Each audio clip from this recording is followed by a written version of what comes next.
ભાવનગર નાગરિક સહકારી બેંકના ડીફોલ્ટરોના રહેણાંકી મકાનને બેંક દ્વારા સીલ મારવાની પ્રક્રિયા હાથ ધરવામાં આવી। ભાવનગર નાગરિક સહકારી બેંકના કૃષ્ણનગર શાખામાંથી અંદાજિત 74 જેટલી મિલકતોમાં બેંકની લોન બોલી રહી છે, જે બેંકની લોનના ગ્રાહકો દ્વારા હપ્તા ભરવામાં નહીં આવતા હોવાના અનુસંધાને નાગરિક બેંક દ્વારા પ્રથમ એક કરચલિયાપરાની મિલકત અને ભરતનગરની મિલકતને સીલ મારવામાં આવી છે। બાદમાં હવે જોવાનું એ રહ્યું કે 72 મિલકતોને પણ આવતા દિવસોમાં સીલ મારી તેની પ્રક્રિયા હાથ ધરવામાં આવશે।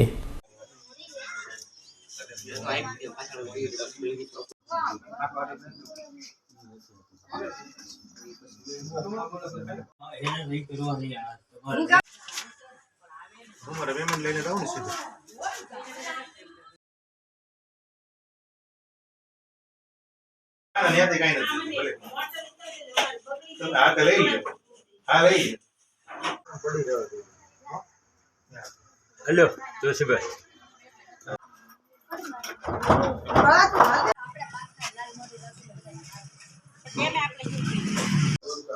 એને આખી અહીંયાથી આમ છે ને એમ સમૃદ્ધ આવા નંબર ચડત છે એટલે 4.5 લાખ રૂપિયા છે ને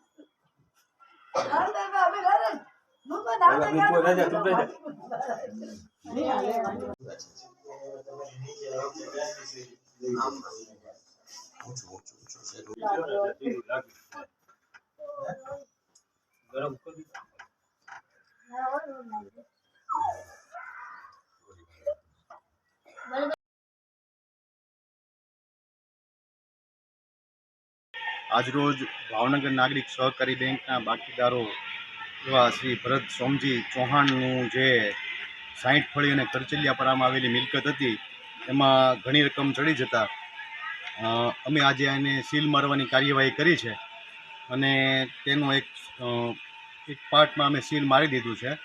ઉપરાંત આજે એક બીજું છે વિપુભાઈ બાલાજી વણઝારાની ભરતનગર LIG 468 નંબરની જે મિલકત હતી એમાં પણ ઘણા રકમ ચડત હોય, એમાં કોઈ પાર્ટી પૈસા ભરતી ન હોય। અમે આજરોજ આ બંને મિલકતોનું સીલ મારી અને બેંકની તરફેણમાં જપ્ત કરી લીધેલ છે। લગભગ અત્યારે બેંકમાં 74 મિલકતો છે, જે અમે આ ટૂંક સમયમાં બધી જાહેર હરાજી દ્વારા જપ્ત કરી અને વેચવાની પ્રક્રિયા હાથ ધરેલ છે। એટલે આપના માધ્યમ દ્વારા હું આ જણાવવા માગું છું કે જે બાકીદારોના બેંક પાસે ચડત લેણા બાકી હોય તે વહેલી તકે ભરી દે અને અમને આવી જપ્તીની કાર્યવાહી કરવાની ફરજ ન પાડે।